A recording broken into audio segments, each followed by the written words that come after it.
the feeling was like, it's PE or bust, and we either have to go into this or we're gonna fail. I do feel from my experience here and others across the country, both can exist at the same time. I'm encouraged that physicians, the fellow, those that are completing training right now are interested in private practice and are asking, "Hey, when could I become an owner of either the real estate or of the business?" That's really encouraging to me.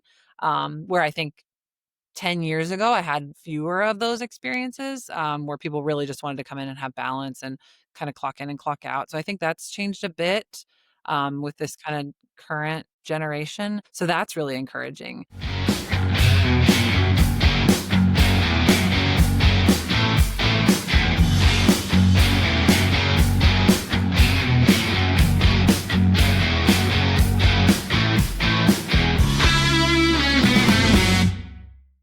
Welcome to the Ophthalmology Experience Season 2, powered by Boost Patients.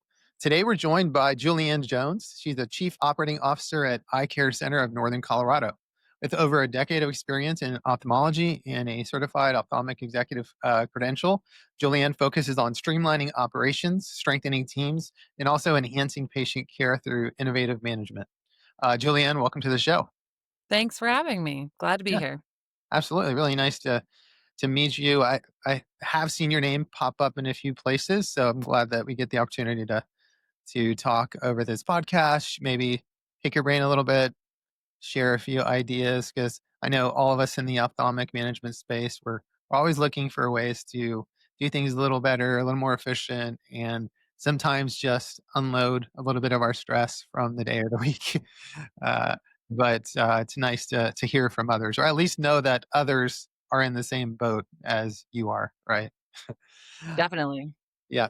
And so you're currently in the Northern Colorado area, and just to understand a little bit, since this is really the first time you and I are getting a chance to talk, about your background, what when you said, so 10 years, it's a good amount of time. But what has happened in those last 10 years and got you to where you are now? Sure. Well, again, thanks for having me. It's an honor to be kind of in this class with Dr. Rivers, Patty Burke. There's a lot of people that I admire in the space, in Mhm. the very close knit space, who have forgotten things that I'm still, learning and experiencing for the first time. So, Yeah. thanks for including me in this group. You know, over the course of 10, 12 years, I've had the opportunity to experience probably more than some people will experience in a career, from selling a practice to moving across country to join another practice to opening a department. So I, like many others, and I again heard Patty say it just in her podcast a couple episodes ago, I kind Mhm. of fell into ophthalmology on accident. I did not wake up one day and be like, I want to work in ophthalmology or be an administrator or even be in healthcare. Frankly, I was going to try to avoid healthcare because my parents own a practice, and I'm like, that's just not for me. But as all of us can, I think, appreciate, I had a sense for wanting to help. I have a natural problem solving ability, and there's a lot of problems to be solved and help to be shared in healthcare. And so I started in Virginia Beach as a marketing person at a practice. So I kind of got in on accident, and Mhm. then, like the rest of my career, a problem appeared.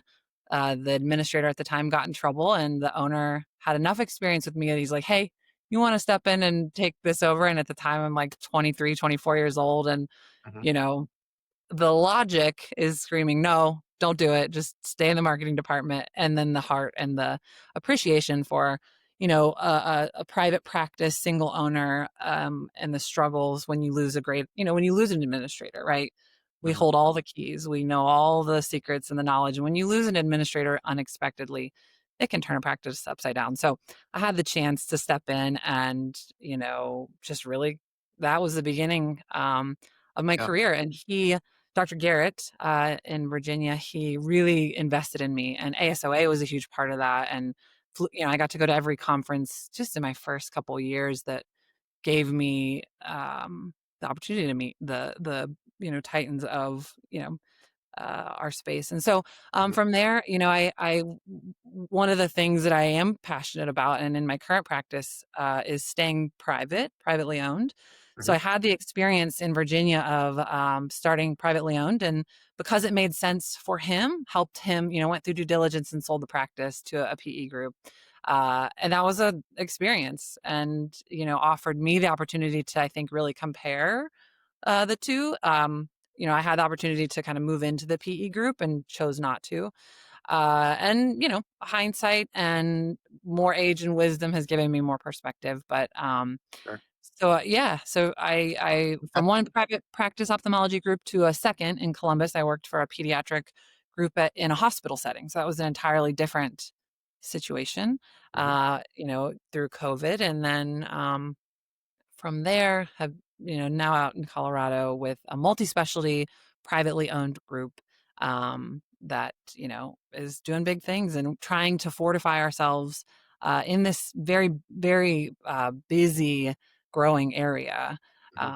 And so yeah, I've had That's a awesome. lifetime, I think, of experience in 10 years, which Yeah, is that's incredible. you've done a lot in the last 10 years Yeah, for sure.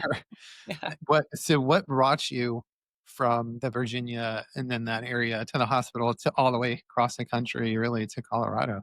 Yeah, so I guess a plug for ASOA. I Dr. Garrett, my first owner, he really encouraged me to take the COE. Uh-huh. Um, and I barely had enough experience to qualify for it at the time, but he's like, just do it. Even if you fail, you'll get the experience, just do it. And I earned my COE, and putting those letters behind my name and the recruitment space and in LinkedIn really Yeah, gave me the boost up. So the practice in Columbus was specifically looking for they heard or understood that a COE administrator is really kind of the level up for them, and so they recruited me nice. almost at the exact time that the practice was selling. And I'm from Ohio. And so a random recruiter found me and said, "Hey, I have a practice looking for. I see you have connections to Ohio," and it was just like Mhm. bingo. So I, actually worked for both practices for about 3 months. So I flew back and forth, did some remote work, helped him finish the sale, and then got started in Columbus.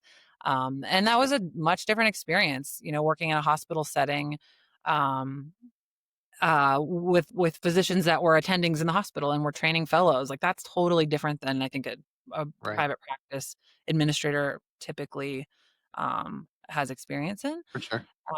So yeah, I and then had the opportunity too while I was there to work with Dayton Children's Hospital, kind of across the state, to open their first pediatric ophthalmology department. So, I just the and I've tried to talk to my leaders and people that I mentor.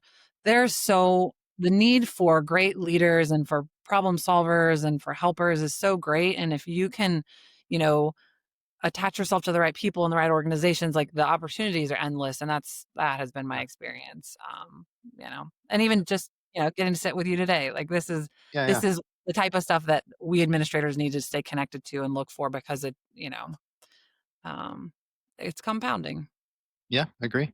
Um, I early in my career, I wasn't as connected going to ASOA and stuff like Yeah. that, and as soon as I started, I definitely saw the huge benefit of making those connections and just starting to just starting to really learn about the different nuances of the industry and just Yeah. being on front of it. And you guys, so you mentioned earlier a little bit about kind of how you got pulled in. You're on the Hmm. marketing team, and then you got pulled in. Yeah. So and I had a similar journey. I was in the tech space, and then I got pulled in Yeah. to managing, and so I think you always kind of take that perspective of your previous world and expertise with you. So I'm assuming that you guys have the most amazing marketing team from an ophthalmology perspective. So I'm gonna tell you or ask you how you're getting your LASIK patients because I know all of us are struggling right now. I do not have matter of fact, Okay. somebody put on a podcast or something like in the last week about just what's going on, and there is hope. I don't have the magical answer for that. Yeah. Yeah. But I do have a great marketing, team. That is, I think in our current frontier of trying to double down and stay private in a market that is dominated by or has large PE presence, we do have to be more savvy with our marketing and with the things that have traditionally LASIK or, other cash based diversity. Mhm. Those things are different. Like it's changed. But based on what's going on, I think in the world and the economy and the, local and otherwise. But no, I don't have the answer to the Okay. LASIK Okay, well, crash. interview's over. Thanks though for, I'm just I kidding. know. Sorry. But Uh, I do have a yeah, great LASIK surgeon, and we're still plugging along, and I think it's one of those things that yeah. you like just like anything. I mean, in Keep at ophthalmology, keep at it. already you do, you Never keep stop. at it, you keep doing a great Yeah. job, you stick to your guns. Maybe during this time you don't throw it out because it's not the most profitable thing right now. You Mhm. are diversified and you plan to have enough depth that when LASIK volume dips, then LAL kind of is taking off, or Valeda comes in and is really great and Yeah. offering something new or ICL different. and RLEs have really picked up for us this They year. are, yeah, yeah. You Yeah. you you have to. I think for me, we can't have all of our eggs in one basket, of Right. course, and need that depth to prepare for because it's going to happen, right? It's LASIK now, maybe it's I don't know, who knows what's next, but we have to be prepared. And I think uh, if there's any one service that's going to take us down, then we're not, Right. You're not positioning yourself no, for being definitely. diversified enough to be successful, and thank God for cataracts because I we're doing really well with And cataracts. the population right now, right? Yeah. I think I saw that by, like, 2030, maybe right now there's 24 million. I think I wrote it down, like, 24 million cataracts incoming, and by 2030, it's, like, Mhm. 34 or 36 million Yeah. Americans, that are and that is in direct opposition with the ophthalmologist. We're not graduating enough ophthalmologists, and so, like, the tables are scary, right? Right. Which, it's fortunate for me being in beautiful Colorado to recruit new physicians. Mhm. But, back to kind of what I was talking about, as we're interviewing and recruiting physicians, they have a pretty um, um, strong position, most of them, about I'm looking for private equity or I'm looking for, Sure. a private practice. And so that's an interesting. We're currently interviewing and experiencing that. Yeah, I wanna get into that. Before I do though, I wanna go back to kind of, us talking about LASIK and it not being where it is. Yeah, I think you can, the beauty of our industry, but also just the beauty of our, capitalistic society is that change and things that are hard force you to get better. And yeah, so it's been an opportunity, I think, for us to self-reflect and say, okay, well, they're not banging our doors down like they have been in previous years.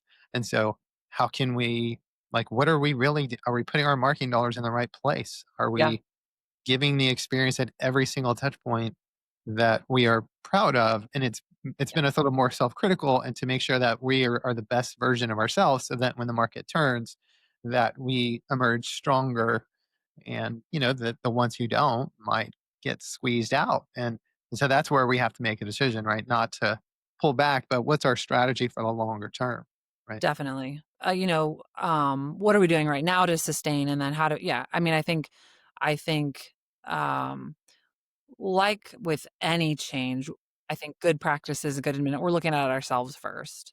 Like, how could we, do better? How could we train better? Whatever, whatever however you approach a problem. But Mhm. yeah, at first it's nice though to have market data to back up that it's not just us. But Yeah. we're like, how are we treating patients? What is our patient experience like? Are we charging enough? Are we charging too little? Are Mhm. so yeah, that's exactly right. And those Right. are all opportunities for us to, when the market is ready, or those few people right now, not few, but those people that do still have, the income, or, are able to proceed, that we're the choice. Yes, for sure. Um, okay, and I won't say it yet fully, but we're maybe on one of the future podcasts, I'll talk about it. We're looking at a product that uses AI and algorithms built into their Mm, AI to be able to optimize our spends and really understand where our patients are mhm. coming from. And it seems really cool and promising. Yeah, So we'll see because I think a lot of times, and you probably know better than me, but when you put your money into different things, there's a bit of a halo effect. There's a bit of a well, I kind of heard you here and I heard you there and I heard about her family member. So do we really ever know for sure where people heard about us? It's really hard. And so whenever we, so then we tend to, when times get tough, depending on where you are, we either start dumping more money into all these different sources, whether we know they work or they don't. And so Mhm. it's a little bit working in the blind, working blind, and so we're hoping to take some of this strategy to say, what if it can go in and listen to our calls and look at all the Yeah. social platforms and really scrape that data, look at our PM, and then tell us exactly what's going on, then we make better decisions and we put our money where it's most effective. So if it works, then maybe we can have another podcast to talk I about would that. love to, and I'd certainly Yeah. love to, have the insurance of no, for us right now, we're opening another location, and you know, as I'm sure are familiar with choosing where to go next based on whatever demographic data you can Yeah. get based on whatever trends you can look at. That's a big and hard choice, but and then there, of course, there's the tendency to be like, well, maybe we just stay where we're at and not, take the risk. But I think um data being data driven, being calculated, knowing your demographics, knowing your area, knowing what your strengths are. One of the big choices we made last year was to drop VSP and IMED. And that was a hard Wow. decision for my practice. It was very apparent to me when I joined, but being a one-stop shop was a very important tenet of this practice. And the market data showed that the amount of time we were spending on those well eye patients was Mhm. not serving us or our community. If we have people waiting 8 weeks to get in with a specialist, we're failing. That's like what we're very good at, what we should be focusing on. The jack of all trades is actually doing a disservice to our patients. And so, we had to get focused, right? You can't do everything for everybody, and that's hard when you want to, but that really has been a big change for us, and also shown us, and even, I mean, I don't think we really had a good understanding of how many people we were losing because we were not as accessible as we need to be as the largest multi-specialty practice in a busy populated area. So Mhm. um risk, but calculated risk backed by Sure. as much data as you can get. And I would love for AI or chat GPT to tell me exactly Yeah. what to do next to make us more efficient. So that's interesting. Is that so? Your for provider mix. Give me an idea of that, because if you decided to do that, my guess is that you have, your MD. You have a lot of MDs and specialists that, if you have those VSP patients and IMED patients that are maybe clogging up the schedule for them, then you Yep. can't serve the other patients, because Yep. we actually have more optometrists than we do MDs, so it's the mix is a little different. Yeah, so we haven't fully, we have 11 MDs and 4 Uh, ODs, 2 that are okay, part-time. And okay, so we really do, of course, rely on our referrals and we rely on our community ODs. So we're kind of we're trying to kind of serve both, right? Our internal and external. But that does then make, any yeah, that noise. makes sense. It is very impactful. For sure.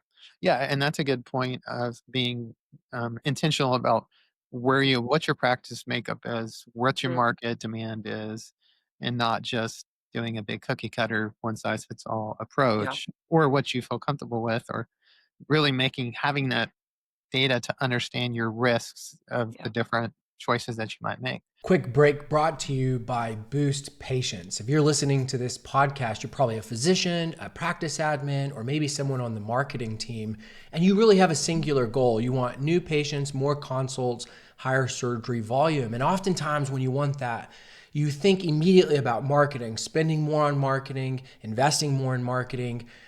Maybe, but probably not. We've mystery shopped over 600 practices, and there's one commonality with all of them. They're not very effective and not very good at patient follow-up. So before you invest more money in marketing and more into that investment, you really need to understand how your practice is following up with new patients. So go to boostpatients.com, fill out the contact us form, and let me know that you want us to mystery shop your practice. We'll mystery shop it. We'll document how your practice follows up with your new patient lanes, and we'll share that information with you. Now, back to the show. And so I wanted to go back to you're talking about PE and your experience of getting a practice ready for sale, going through that process, and then now in a practice that is continuing to remain private. And then as you recruit physicians, you said that, some are very, I want to be private. Some are more, I want the private equity route. And we kind of see the same. I think it depends on like what are the physician's goals, but I want to hear from you, like why do you think that providers in those two different camps, like what's driving them to go those two different routes? Yeah, I think so my experience my first practice in Virginia Beach with a sole owner who was at the time that I joined already in the later part of his career. Private equity was a lifeboat, right? He had not intentionally had not diversified at all, had not taken on partners, had all the risk on himself Mhm. for real estate and business ventures, and so private equity at the time came in and was a lifeboat for him financially. But he would say, as a physician, if he, didn't have all of the risk on his shoulders, kind of looking back, he would not have gone the private equity route as a physician because it, is taking I think in some cases, the physician out of the driver's seat, right? And many of, at least my physicians, in this practice and the previous, that's the most important part of their practice is really being able to drive that, drive their patients through whatever it is, whether it's, in our practice or coordinating with others. That's a very important part of their practice. And Mhm. so, the experience selling the practice in Virginia Beach, understanding what it's meant for my individual practitioner, and now being here in a group with a lot of depth and diversity. I have a range of physicians from just out of fellowship to ready to retire, and making sure that we're planning for that. um, and you do have to make decisions, and I think young physicians, or maybe I'm wrong, but there's just a different mindset coming out of school. Lifestyle is much more important. Work-life balance is more important. I Mhm. think my like I said, my parents own a practice, and I think 40, 30, 40 years ago, they're celebrating 40 years. It was very important to own your practice because that's what, I don't know, that's just how they were trained and how they were brought up. And now I think it's more important to have a work-life balance and to be able to, move a little more freely, not take on, the type of risk that I think, previous generations had. But as we're currently recruiting, the physicians coming out of fellowship, they are, I think, seeing what has happened in the landscape, and are saying, I'm looking for a private practice because I want to be able to own part of the ASC, and I want to be able to, have a 2-year partnership track that doesn't require a, gajillion dollar buy-in. And, that seems to kind of be starting to change a bit with kind of the current, the current position or the physicians coming out of Sure. training right now. Um, and yeah, and living in Colorado, and you probably experienced this a little bit too, where you're at. We're naturally attracting people that want more work-life balance, that want to be able to leave at 5:30 and go skiing, and want to be able to, not have to work till 8 o'clock and shut all the lights off themselves. Right. Um, so it's a balance, and I think we, again, in our area, we have and we almost have the exact same name as them, but a large competitor who has, gone into that model, and we're seeing a lot of patients kind of bypass that practice and want to join us because of the type of care that I think you lose in the private equity model to some degree. Sure. I What don't know if I answered the question, but if you mind me asking, what was the practice that your parents, what was it, ophthalmology or something else? no, physical therapy. No, and they're at the end, they're retiring this year. They have no exit strategy. And so my siblings and I are like, at least try to sell it. And they're like, whatever, we'll rent out the building. And, they didn't take on partners. They just, worked hard for 40 plus years. And, the sweat equity is just not what it was Right. worth. not worth what it used to be. So And and so those physicians that you mentioned, and I think it's good to understand. I ask you that too, 'cause from a perspective of what is motivating either the mm, physician or the ownership or whatever to make whatever decisions they're going to make when it comes to either private practice, private equity, like what, and then what's the financial model behind getting paid and all of that. But mhm, when it comes to a younger physician, let's say, because we're seeing the same thing, there's more younger physicians that are coming out of school. They either are in the point where they're starting families or whatever, or they just would rather have an alternative schedule. Let's say I'd like to work 4 days a week, or I'd like to take more time off, or whatever initially. But what do you think is more attractive? Is it more attractive in that mindset to go private or PE? Because I could see it pros and cons both ways. Because if you're in a PE model and the PE model has certain guidelines, or like yeah, you as a physician have to see X amount of yeah, patients to be compensated, at X rate or whatever that is, that are pretty stringent. um, but there is going to be the administrative burden is then removed from a lot of the yeah. physicians in that model too. But in a private, and there you can also set it up, but there's pros and cons. So from your perspective, what do you think a physician like that is looking for? Either more PE, or are they looking for more private? I think it seems to me that with I think obviously there was a slowdown. I think I saw something like, we went Of the from over acquisition, you mean? 7,000. Yeah, there's been a Yeah. slowdown. And I think that there's been enough time now for feedback from their peers.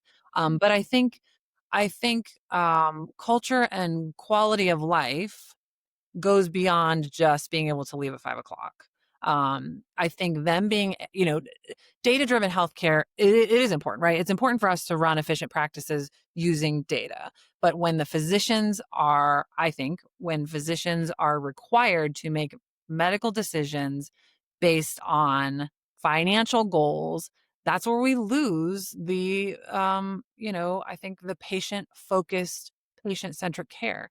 And don't get me wrong, in as a private practice, we have to make very hard financial decisions, dropping VSP and IMED, which made a lot of our patients unhappy, or, increasing our, cost for, whatever, our premium IOLs.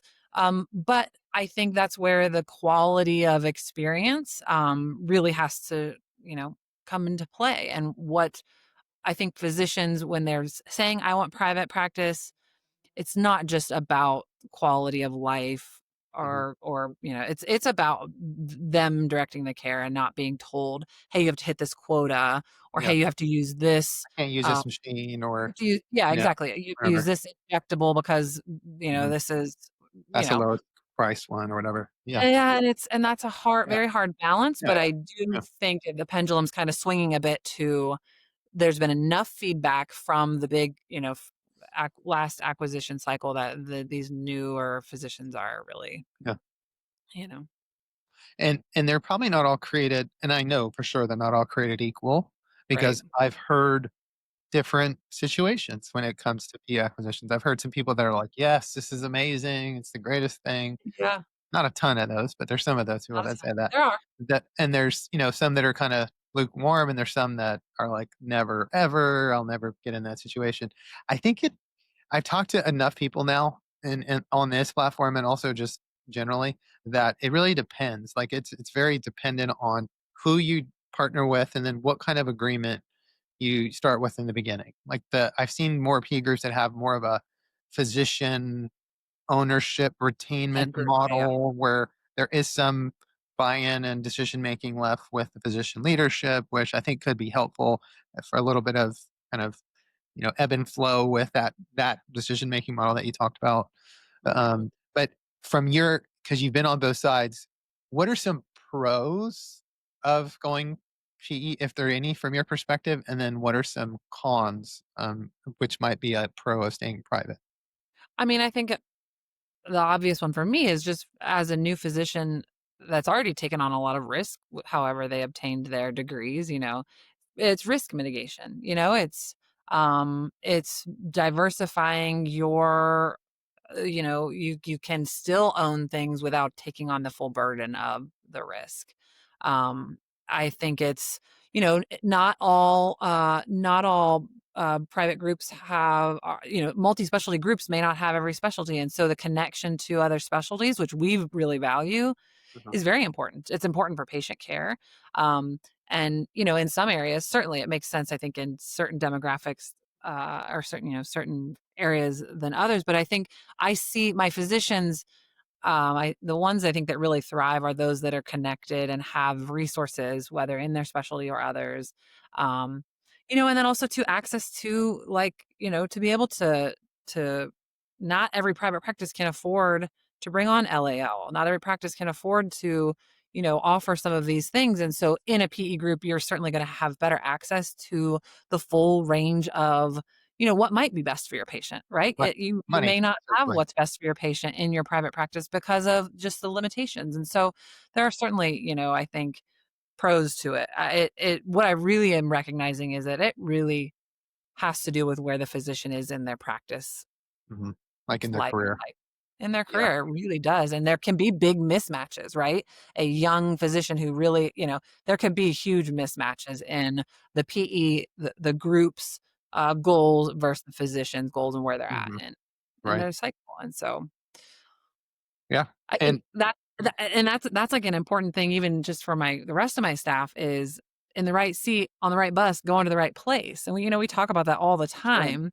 And if you're not, it does cause a huge problem for both the business and the individual. And so, you know, And you said it right before I was gonna say it, which is, making sure that mindset is the same. And yeah, because there's different, like, I interviewed last season a physician that I know that's also, part of the EMR we use on the mhm, advisory board, yeah, Dr. Lai, and he's like different mindset altogether. Like yeah, he's not gonna fit in either one of those models. Like, he's different. So I think you have to find the situation that works best for you as your physician and say that there's not really a better or worse. It's more what correct, works for correct. you. I agree.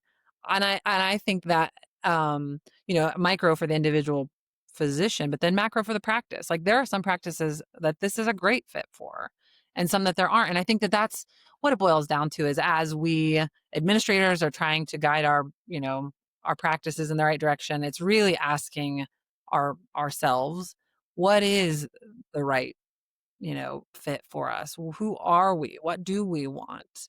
And I think that that's we're often so busy and sometimes so I mean we're bursting at the seams as many practices are that you don't have the time to think about what should we do, what do we want, you just don't. You of course have strategy meetings and you budget, but you don't like take a step back and really look at what do we want, where are we headed, what is and so it is really understanding what your individual and group you know Yeah, and the big part of that too, like you said, is the group. Making yeah, sure that, like, the mindset, because there's some more growth-minded groups, yeah, and there's some yeah, more that are, like, yeah, low cost groups, and yeah, be sure it's the similar mindset, and then yeah, that you're upfront about it. What kind of pet yeah, peeves me is that yes, sometimes that those conversations are not had or maybe not as understood as they should, and then when the provider gets into practice, they're like, "Oh, I have to see more than, 20 patients in order to," they're like, "Wait, what? You didn't have this conversation with somebody yeah, else?" yeah, So making yeah, sure that those conversations are had on the front end, it only yeah, benefits everyone so we don't waste anyone's time. yeah, definitely. Um, so as you think about, like, all the things that, you deal with, your challenges, what are some of the things that keeps you up at night that you're like, "Oh gosh, like, how are we gonna solve this?" Or other than, like, LASIK is not that's what Yeah, keeps us not all what up it right now, but, what are some of the other things that you're like, "Man, I really need to focus on that, work on that." you know, I've always known this, but I think now more than ever, our human capital, and I'm sure every person that you've had on here is, we have to, I think as a society, but also as an organization, figure out how to do better. Um, I, I think in a traditional healthcare setting, we've not done as good of a job as we should at, nurturing, growing, understanding, seeing, our from our front desk all the way up to our physician. And so we're really, actually, matter of fact, I just before this was interviewing, we're officially going to have an HR department, Nice. which, we were certainly at the size where we should have already had one, but we were doing fine. It was fine. It's been good. Nothing bad has happened. We're now relatively, and I think we're moving into a place where, and it's important for all practices that haven't, to move into a place of being more intentional, more proactive with employee relations, um, because you know, we all know that it costs more to, uh, turn over To than lead people and bring people there in. just Yeah, yeah, it's but there hard. just hasn't, I think healthcare, is one of the last to recognize the importance of employee wellness. Maybe I'm wrong, but Mhm. it's been my experience that tech seems to have gotten there, and a lot of the other sectors have gotten there, and we're really just starting to, I think, become more intentional about that. And it keeps me up at night when my employees can't afford their prescriptions. It keeps me up at night when they can't, you know pay their rent, or when they can't afford to fix their car. And those people make this practice run. We're very competitive, and in most cases higher than the market for a lot of these positions, and sometimes they still, in an expensive area like this, in an economy like this, are still struggling. Like, that keeps me up at Right. night. They are then having to deal with patients who are in the same boat. We have patients that need injections who have certain plans that they are paying a lot of money for, that aren't covering their needs. And Mhm. so, the human capital of the business, and of our patients, is what keeps me up at night, and how to meet their needs while still having a solvent business. Mhm. And I think there are a lot of ways, right, that you can help bridge the gap and be proactive. And um, that's I know that that's a problem that I will not solve, but certainly I think, being aware, being intentional is extremely important. And it comes from the top, from leadership, right? I'm going to encourage my, directors to do stuff just like this, get connected, find resources. Um, you know, I think that's important. And so, that's what, Yeah, keeps me. we have. I think we have similar nightmares.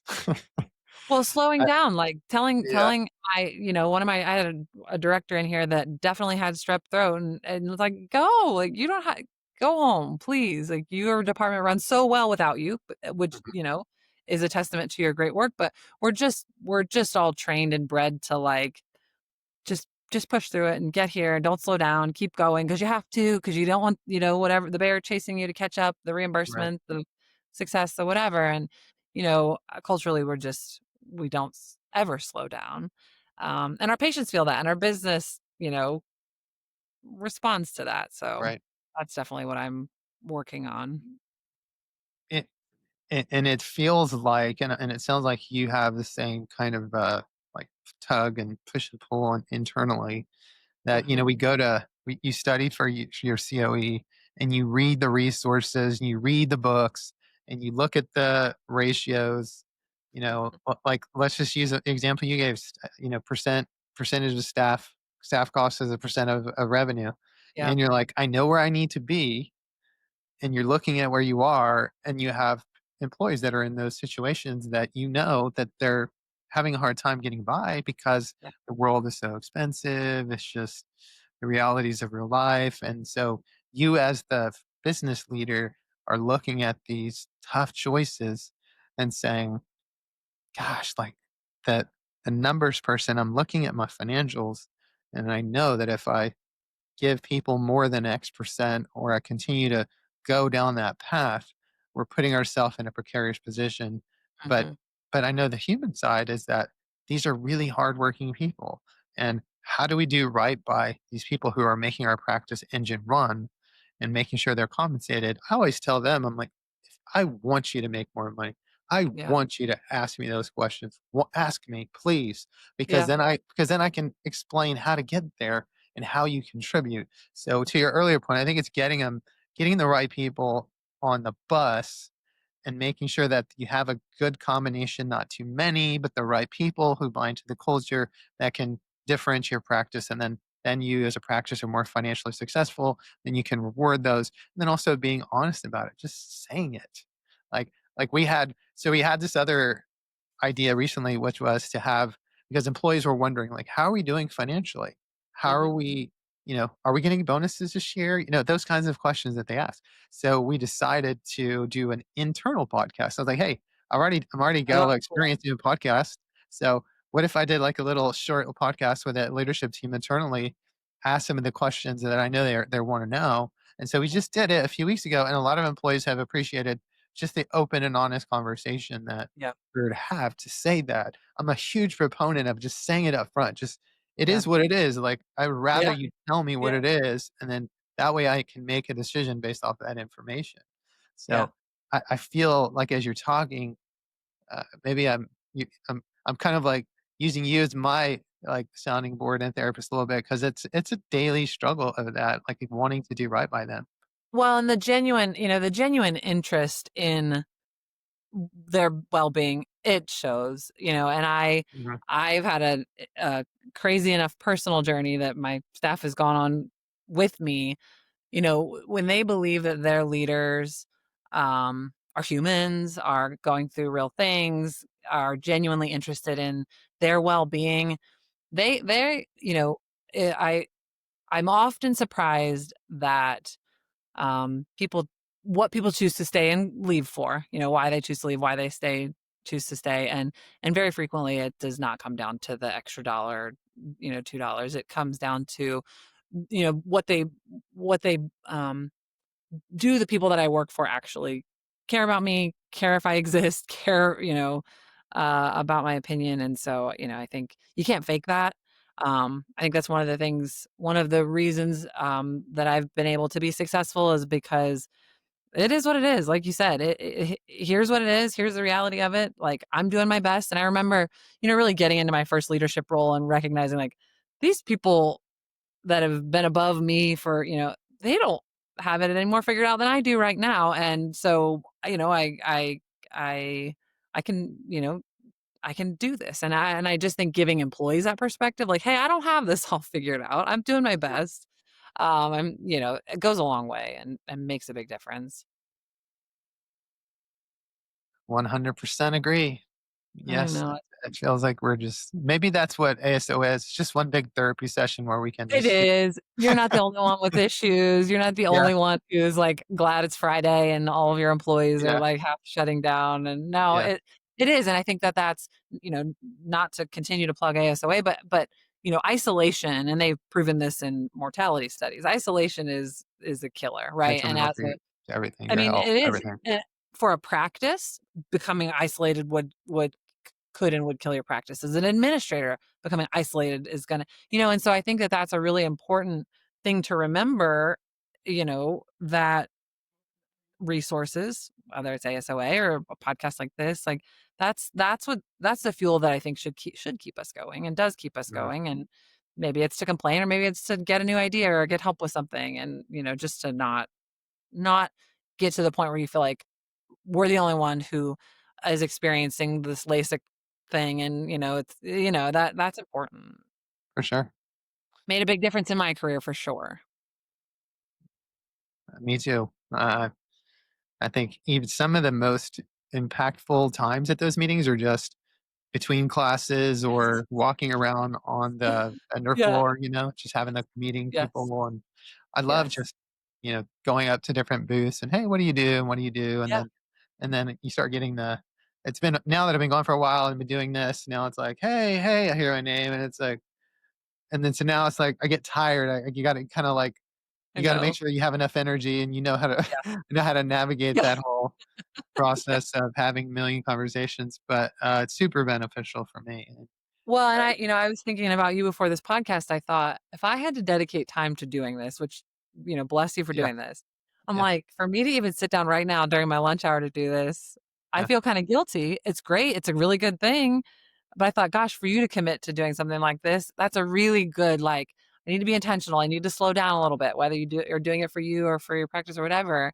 That's a good thing, not something I mean, I felt guilty, like, closing my door for an hour and doing this. which is goofy, right? Like it's a great thing. And Intentional is the right word, because if you wait for that time to happen, it's never gonna come. Like, no, it that won't. it won't. So, what I've tried to do is we have regional managers because we have 16 locations, and so we have people that manage those regions. So, I've taken the approach of and I tell them, "I'm training you to take my job, and I Yeah, want you to be there, and I trust you 100%."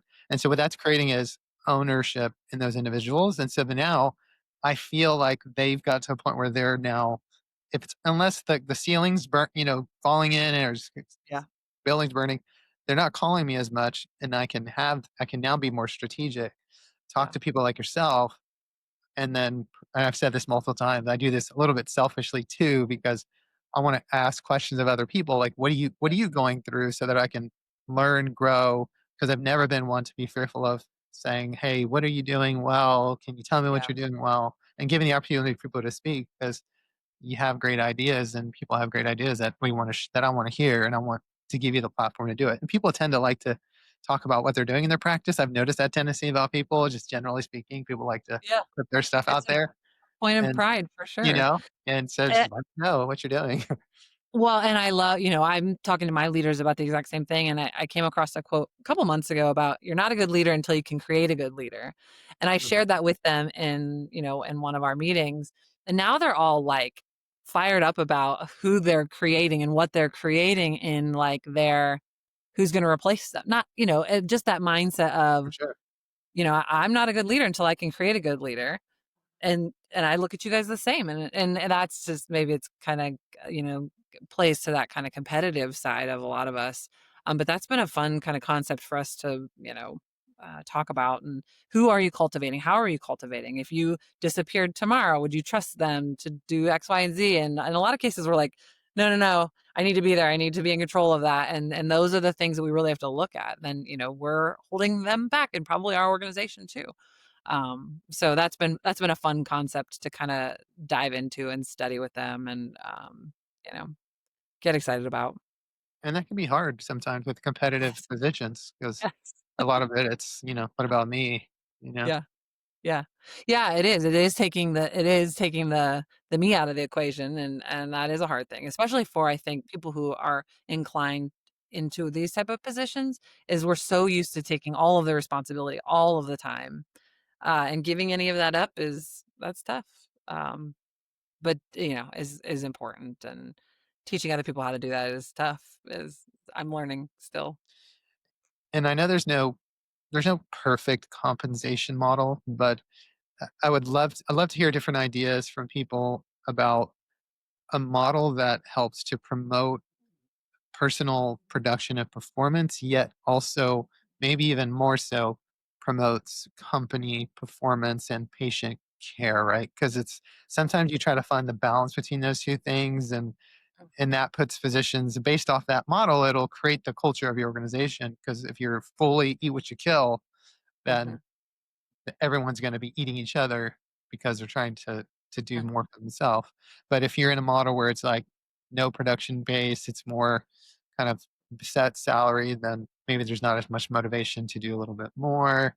So, I don't think we found the perfect model. I think if we can find a mix that promotes those two things, and Mhm. then you get everyone bought into that mindset. I think that's the tough part because I've had physicians come to me and say, "Look, we're competitive by nature. That's why we went into medicine." I go, "Yeah, 100% agree with you on that. Like I don't Yeah. want to take that competitive fire out of you, but can we just compete more with the people on the outside of the Yes. organization?" You know? We're in a mix of we're more heavily, production based, and we are also trying to find the right blend. We are, you know, um I think where we're finding a little bit of balance is as we're increasing research and as we're kind of giving the physicians who have more who are more competitive, who do better in an eat what you kill model, giving them opportunity to, you don't have to be a part of research, but if you want to take it and jump into it, we kind of then, structure that a little bit differently. So I think offering opportunities. LAO, not all of my physicians are in are, taking advantage of that technology, and that's okay. And so I think we're kind of we're in a mixed model that I think works pretty good. Like you said, it's not perfect, but then adding those whether they're a department head or whether they are owning one of those additional services, that seems to help satisfy that very competitive need without it being, without it working against the practice. Mhm. But we're also still trying to figure that out. But that has helped a lot, I think, giving them the opportunity. Sure. And, I think back to the, PE versus not, I appreciate that flexibility that we can have those additional services, ancillary services that they can participate in and get excited about and sink their teeth in, uh, supplement their income with, that they're maybe not required to do, but that is something that if we have buy-in from a certain number and, then we can, successfully support, that additional, revenue stream. And that seems to kind of help meet that need. But definitely, I think it's important to have at least a component, in our case, a majority component that is production based. Um, but then shared amongst, the group.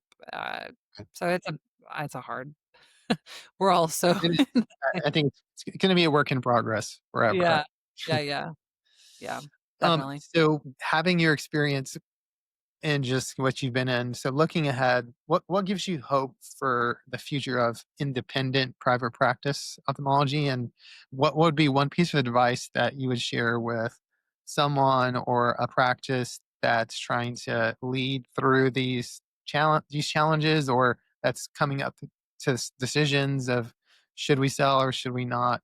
What's one thing that you would, I guess, tell them while they're trying to navigate that?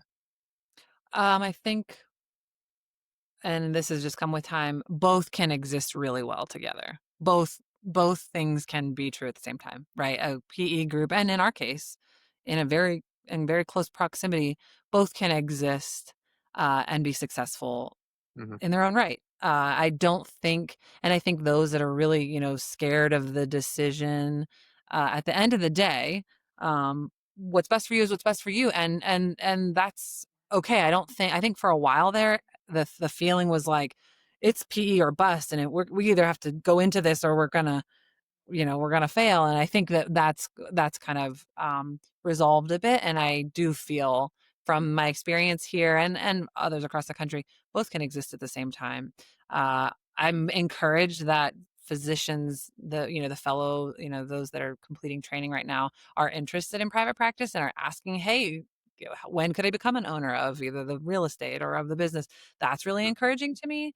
Where I think 10 years ago, I had fewer of those experiences, where people really just wanted to come in and have balance and kinda clock in and clock out. So I think that's changed a bit, with this kinda current, generation. So that's really encouraging. But again, I think the most is that, um we can have both. We can have both. It didn't collapse the industry. I think ophthalmology, actually, statistically, more ophthalmologists are still employed by private practice than by PE.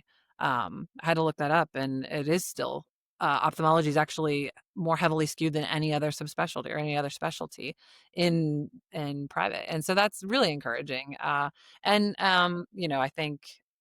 think more than anything, all of our groups, private, not private, just continuing to survive in the face of what's happening in the insurance world and what's happening in, the all of the changes and regulations and things. Us sticking together is more important to me than, are you private or are Sure.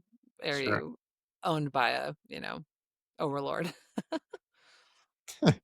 I like that. Let it Gotta stick reward. together. We have to stick together. I think and that's what Yeah, happened for a while there. yeah, It felt like us versus them. I feel that yeah, less. I feel that a lot less. And I love that there are I agree. practices out there that you don't even know, are you private or are you not? And I think that's because the shock has worn off a bit.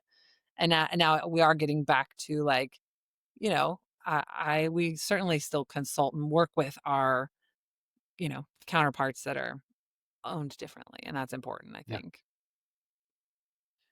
Well, that was awesome, Julianne. Thank you so much Thanks. for joining me. Likewise. It was Yeah, a it was really awesome. really great talk. You're very easy to talk to. So thank you for joining me. You Likewise. you're moving into the Titan zone of the industry. It's hard to believe, and I think we all have a little bit of, like, the imposter syndrome of, like, Yeah. I have nothing useful to say, nobody's ever gonna listen to this, but, No, I think they definitely do. So yeah, thanks again for joining me. likewise. I'd also like to take this opportunity to thank our listeners for joining us today. If you want to keep up with the podcast and the interesting conversations with our guests, don't forget to subscribe and please share us with your friends on social media. Another shout out to Boost Patients for producing the podcast. Boost helps ophthalmology practices get more new patients without spending a dime on marketing. You can learn more about them at their website, boostpatients.com, or check out the show notes. Hang in there, ophthalmology gurus. We'll get through this experience together. Have a great week.